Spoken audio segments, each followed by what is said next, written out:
Gubernur Aceh Nova Iriansyah meresmikan ruas Jalan Balu Lapeng di halaman Masjid Baitul Amin Gampung Lapeng Bulobreh, Kecamatan Pulau Aceh, Aceh Besar.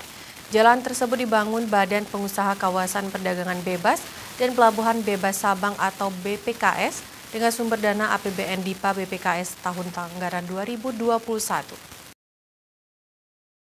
Gubernur Aceh Nova Iriansyah dalam sambutannya menyebutkan keberadaan Jalan Balu Lapeng layak disambut dengan gembira karena akan mempermudah akses bagi masyarakat di Pulau Breh.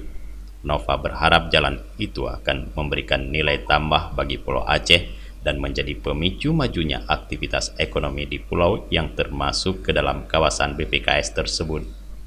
Gubernur menyebutkan infrastruktur jalan ini merupakan hal mutlak yang mesti ada di Pulau Aceh, yang notabene-nya masuk dalam kawasan perdagangan bebas dan pelabuhan bebas Sabang.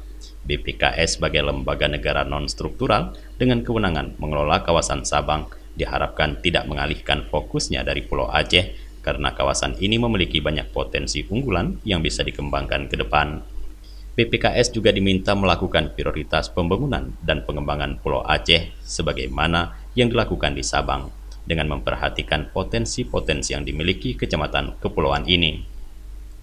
Ruas Jalan Balu Lapeng memiliki panjang 3,8 km dengan lebar 4 meter.